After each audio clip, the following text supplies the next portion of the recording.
Fit रहना उतना मुश्किल काम नहीं है जितना कुछ लोगों को लगता है। फिटनेस की डोज आधा घंटा रोज। इस मंत्र में सभी का स्वास्थ्य, सभी का सुख छिपा हुआ है।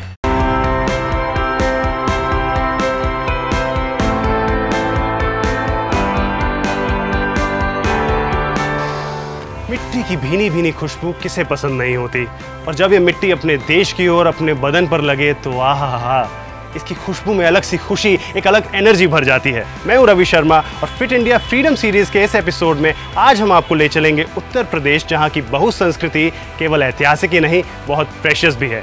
और इसी संस्कृति का एक अहम हिस्सा है एक ऐसा खेल जिसमें है देश की मिट्टी की महक और साथ ही देश की पहचान, ताकत और कला का एक कमाल संगम। तो कस लीजिए अपनी कमर और भर लीजिए सांस में दम और थोड़ा जमा के रखिए अपने कदम, क्योंकि आज हम बात करने वाले हैं अखाड़ा कुश्ती की।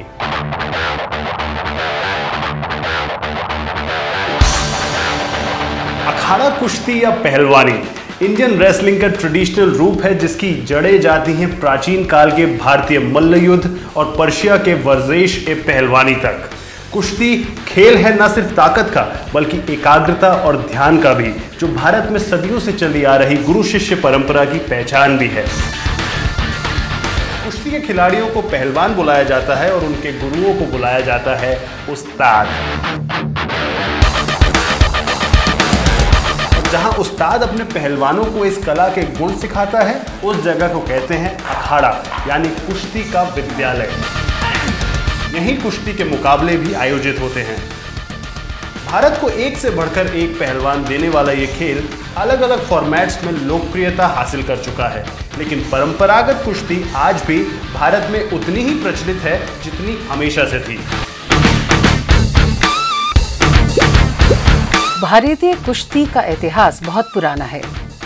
माना जाता है कि ईसा पूर्व 5वीं शताब्दी से यह खेल प्रचलन में रहा था, जिसका उल्लेख 13वीं शताब्दी के मल्ल पुराण में भी है। 16वीं शताब्दी में मुगलों ने इसमें पर्शियन रंग मिलाकर इस खेल को और आगे बढ़ाया, जिसे हम आज मॉडर्न कुश्ती के रूप में देखते हैं। 17वीं शताब्दी में फादर ऑफ इंडियन एथलेटिक्स माने जाने वाले श्री रामदास ने इस खेल को पूरे भारतवर्ष में फैलाने का काम किया, जिसमें मराठा और राजपूत राजघरानों ने भी अहम भूमिका निभाई। देखते ही देखते यह खेल पूरे भारत में और खासकर उत्तर प्रदेश और पंजाब में काफी प्रचलित हो गया। ब्रिटिश सरकार से खिलाफत के दौरान यह खेल युवाओं में जोश भरने का जरिया भी बना। ये पारंपरिक कुश्ती की लोकप्रियता ही थी जिसके बदौलत भारत ने विश्व को रुस्तम-ए-ज़माना, गामा पहलवान और रुस्तम-ए-हिंद, दारा सिंह जैसे महान खिलाड़ी दिए और आज भी दे रहे हैं। भारत में कुश्ती के मुकाबलों को दंगल के नाम से भी जाना जाता है, और हर खेल की तरह दंगल के भी कुछ नियम होते हैं। दंगल के लिए पहले अखाड़े को तैयार किया जाता है। एक गोल या चौकोर आकार का घेरा बनाया जाता है, जिसकी चौड़ाई कम से कम 14 फीट हो। फिर उस घेरे की मिट्टी को खोदकर उसमें लस्सी, तेल और गेरू मिलाकर उसे लाल बनाया जाता है। रोज थोड़ा थोड़ा पानी डालकर मिट्टी को इस कदर मुलायम बनाया जाता है जिससे पहलवानों को चोट भी ना लगे और ना ही उनको कोई दांव खेलने में कोई दिक्कत आए। भगवान बजरंगबली हनुमान जी की आराधना के बाद दंगल शुरू होता है और पहलवान मैदान में उतरकर अखाड़े की मिट्टी को अपने शरीर पर मलकर उससे तिलक करते हैं और दंगल शुरू होता है। दंगल में कोई राउंड नहीं होते, लेकिन हर प्रतियोगिता से पहले ही समय सीमा तय कर ली जाती है, जो ज्यादातर 25 से 30 मिनट की होती है, जिसे बढ़ाया भी जा सकता है। घेरे के अंदर एक रेफरी और घेरे के बाहर बैठे 2 जजेस की निगरानी में पहलवान एक दूसरे से कुश्ती करते हैं और उनकी कोशिश यही रहती है कि किसी तरह अपने विरोधी के कंधे और कमर जमीन से छुआ दें और जीत हासिल कर लें। विरोधी को नॉकआउट कर देने पर या उसके हार मानकर समर्पण करने से भी जीत दर्ज की जा सकती है। भाई इस बात में तो कोई दो राय नहीं है कि जब आप कुश्ती को देख रहे होते हैं तो आपका एक्साइटमेंट लेवल इतना ऊपर चला जाता है कि उसे कंट्रोल कर पाना काफ़ी मुश्किल हो जाता है। अब इतनी कमाल की इंटेंसिटी जो है इस खेल की, और इस ज़बरदस्त इंटेंसिटी को हवा देते हैं कुश्ती के रोमांचक दांव पेच, जिनके इस्तेमाल से बाजी कब एक पहलवान से दूसरे पहलवान की तरफ हो जाती है कि पता ही नहीं चलता। अब आप सोच रहे होंगे कि ये क्या दांव पेच है, कौन से दांव पेच है? जानना चाहते तो कीप वॉचिंग। वैसे तो आज दुनिया भर में रेसलिंग में इस्तेमाल होने वाले दांव पेच कुश्ती में भी पाए जाते हैं, मगर कुश्ती के कुछ दांव खास दक्षिण एशियाई तकनीकों पर आधारित हैं। इनमें शामिल हैं लॉक्स, थ्रोज, पिन्स और सबमिशन होल्ड, जिनमें से धोबी पार्ट के शोल्डर थ्रो और कसौटा यानी स्ट्रैंगल पिन पहलवानों के पसंदीदा दांव हैं। इनके अलावा भी पहलवान दंगल में कई तरह के दांव इस्तेमाल करते हैं, जैसे भराली, धाक, मछली गोता और मुल्तानी।